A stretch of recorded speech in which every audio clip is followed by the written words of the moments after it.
The first time he saw her, the rain was falling in silver sheets, turning the manicured grounds of the Ashton estate into a blurred watercolor of emerald and gray. Leo was 16, hunched beneath the leaky awning of the garden shed, his fingers numb as he untangled a knotted hose for the head groundskeeper. She was 16, a flash of crimson raincoat and effortless grace, running from the main house towards the greenhouse, laughing as she dodged puddles. She slipped, a ballet of flailing arms, and landed with a soft thud in a bed of mulch. Leo was there before he could think, offering a hand stained with soil and grass. She took it without hesitation, her own hand soft and impossibly clean. "Thanks," she said, her voice bright, her eyes the color of the summer sky the estate was famed for. "I'm Alara." He couldn't say his name. He just nodded, a silent immigrant boy with too many worries and too big dreams, utterly disarmed. That was the hook, the sharp, sweet point that snagged his heart and pulled him into a story that was never meant to be his. Leo's world was one of careful silence and constant calculation. He had arrived from Poland 2 years prior with his mother, their belongings crammed into 2 suitcases that smelled of hope and mothballs. His father's ghost followed them, a quiet presence in his mother's tired eyes and the faded photograph on their dented nightstand. Their life was a small, tight orbit around their apartment, the parish church, and the Ashton estate, where his mother worked long hours in the laundry, her hands perpetually raw, and Leo worked after school and on weekends. The estate wasn't just a workplace, it was a kingdom, a universe governed by rules they could feel but never see written down. The main house, a sprawling Beaux-Arts palace, was a distant star, its light cold and untouchable. They were the background people, the ones who made the beds smooth, the lawns flawless, the silver shine, meant to be invisible. Alara Ashton was the opposite of invisible. She was the only heir to the Ashton fortune, a dynasty built on railroads, steel, and an uncanny knack for being on the right side of every economic shift for over a century. Her life was curated, photographed, and legacy-bound. She was taught from infancy that her name was not just an identifier but a currency, a shield, and a cage. Their worlds were parallel lines, designed by physics and society never to meet. But the universe, in its chaotic wisdom, introduced a variable. A shared advanced placement literature class at the prestigious, scholarship-heavy Phillips Academy. Leo, his intellect, his one undeniable passport, had won a full ride. Alara, naturally, was a legacy. In the hushed sanctuary of the library, over a dog-eared copy of Wuthering Heights, the parallel lines converged. She was the one who approached him. "You're the only one who wrote in the margin that Heathcliff wasn't monstrous, just unmade," she said, a challenge in her eyes. "Explain." It began there, in the world of ideas, where bloodlines and bank accounts momentarily lost their power. They debated Dickens and Dostoevsky, traded thoughts on tragic heroes and flawed heroines. It was a secret language, a country of two. Their meetings moved from library carols to forgotten corners of the Ashton grounds, the old boathouse by the lake, the overgrown rose garden behind the hedge maze. For Leo, Alara was a revelation.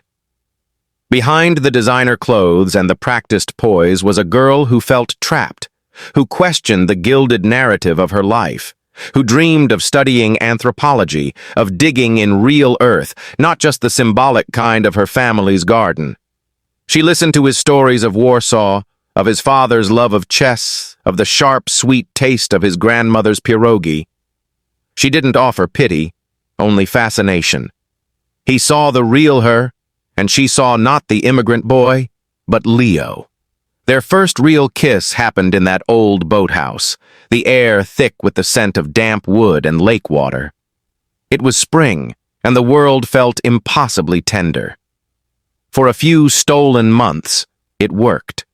They were careful, masters of discretion.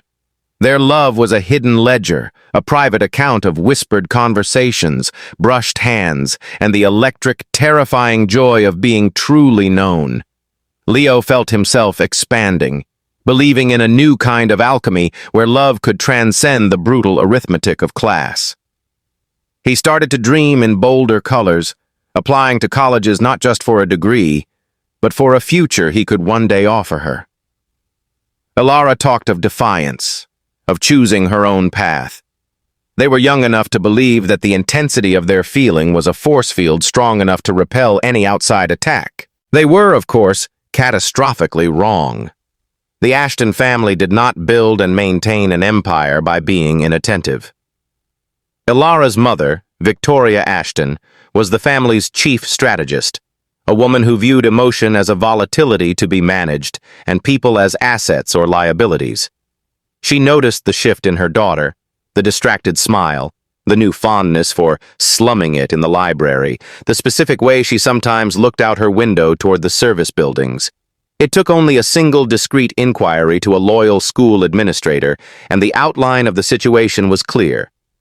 The family did not confront Ilara immediately. That was not their way. They observed. They gathered data. They planned. The first strike was against Leo's mother, Anna. It was delivered not with a shout, but with a sterile, polite termination. The estate's head of household met with her in his oak-paneled office. "Your work has been satisfactory, Anna," he said, not unkindly. "But we are restructuring domestic operations. We are offering a generous severance." The unspoken reason hung in the air, colder than any accusation. Anna, who had sacrificed every ounce of pride for security, knew. She saw the fear in Leo's eyes when she told him that night, their small kitchen feeling like a sinking ship. She didn't yell. She just wept, a silent, broken sound. "What have you done, Leo? That world, it is not for us. They see us as dust to be brushed away." The second strike was more insidious. Leo's scholarship to Phillips Academy was suddenly, mysteriously, under review. A donation from the Ashton Family Foundation, it turned out, was the lifeblood of the scholarship program. The message was clear. His academic future, his one ladder out of poverty, was also theirs to revoke. Then came the anonymous letters to their apartment landlord suggesting problematic tenants. The quiet pressure on the local grocer where Anna found a temporary cashier job. Her hours suddenly cut. It was death by 1,000 bureaucratic cuts, a demonstration of power so complete it felt atmospheric. They weren't just pushing Leo away. They were erasing the ground beneath his feet, making the very air unbreathable for him and his mother. The confrontation with Ilara came last. They orchestrated it perfectly. They presented her not with rage, but with a devastating dossier of consequences. Photographs of Leo and his mother leaving their apartment building, looking small and worn. A financial projection showing how the loss of the scholarship would end Leo's education. A highlighted copy of Anna's tenuous immigration paperwork. "This isn't about snobbery, Ilara," Victoria said, her voice a clinical instrument. "This is about reality. You are not a character in one of your romance novels. Your whims have consequences for people like them. Look at this." She slid a document toward her daughter. "If we choose to, we can have Anna's green card reevaluated. A single call. Do you understand what that means? He will choose his mother over you. He will have to, or he will lose her, perhaps forever. Is your teenage rebellion worth that?" It was psychological warfare of the highest order. They reframed her love not as a rebellion, but as a cruel, selfish act that would destroy the very person she claimed to care for. They weaponized Leo's love for his mother and his mother's vulnerable existence against them. When Leo met Ilara in the boathouse that final time, he saw the defeat in her eyes before she spoke. She was trembling. "They'll send her back, Leo," she whispered, the words tearing out of her. "They'll ruin everything you've built." "They'll ruin her." He wanted to fight, to rage, to promise they could run away. But he looked at her, this girl who had never known a day of true want, and he thought of his mother's raw hands, of the fear in her eyes. His love for Ilara was a soaring, magnificent thing. His love for his mother was his bedrock, his origin, his non-negotiable debt. There was no choice. There was only the brutal, narrowing corridor of reality. "I know," he said, his voice hollow. The fight was gone. The Ashton machine was too efficient, its mechanisms too ruthless. They didn't need to threaten him directly. They simply threatened his world, knowing he would capitulate to protect it. The goodbye was a quiet, shattered thing. No grand promises, just two teenagers holding each other as the last light died on the lake, understanding that some forces, no matter how passionately opposed, cannot be overcome by feeling alone. They had underestimated the cold engineering precision of power. The aftermath was a silent, scorched earth campaign. Leo's mother was quietly reinstated at the estate, with a raise, a chilling demonstration of restorative power. His scholarship was confirmed. The landlord became agreeable. The punishment was over. The lesson administered. The price was his heart, his future, his belief in a different ending. He finished school, his brilliance now a cold, hard engine driving him forward. He went to college on that scholarship, then to law school, focusing on immigration and tenant rights, his practice fueled by a quiet, relentless fire. He built a good life, a dignified life, helping others navigate the systems that had once been used to crush him. He never married. Ilara Ashton became a name in the society pages, then the business sections. She earned her anthropology degree, but her fieldwork was famously funded by the Ashton Foundation.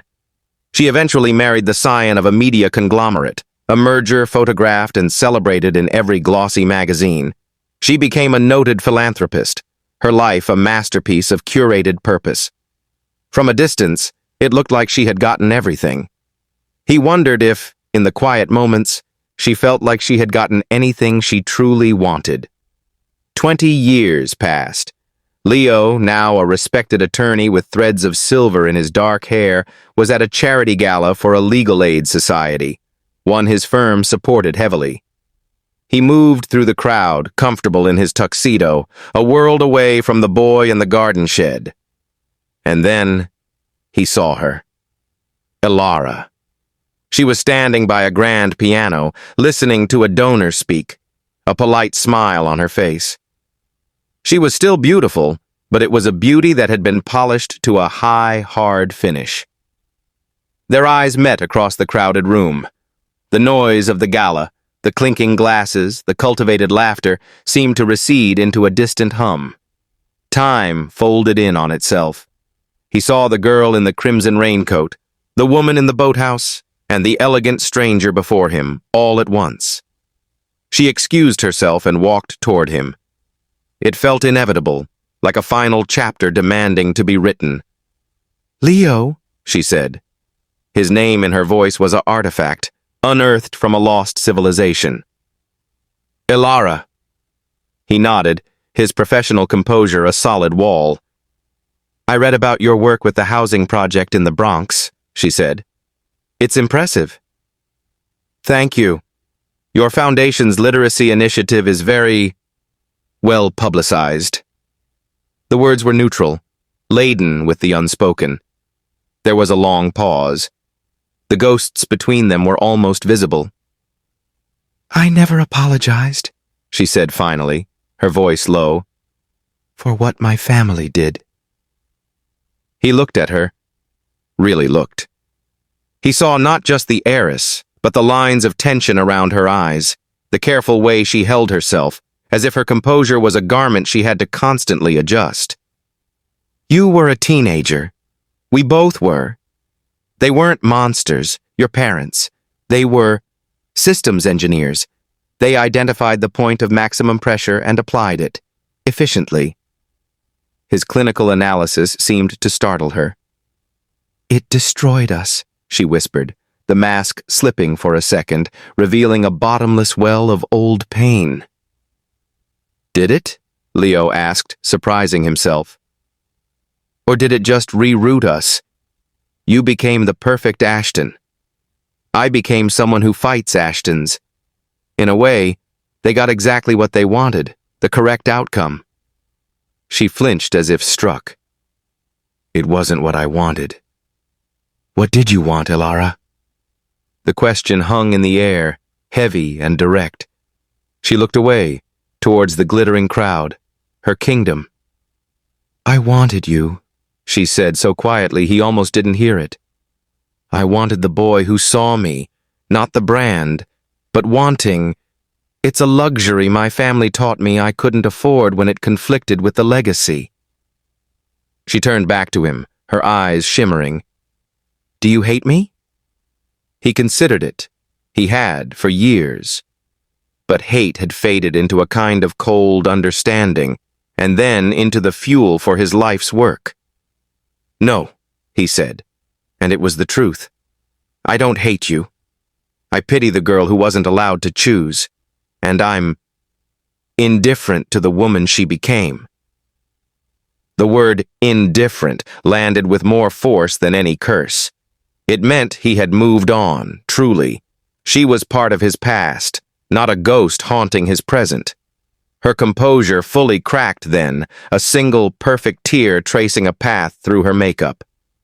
It was the most real he had seen her in 20 years. I never stopped, she confessed, a final, desperate truth thrown into the space between them. He smiled then, a small, sad, final thing. I know, but I had to.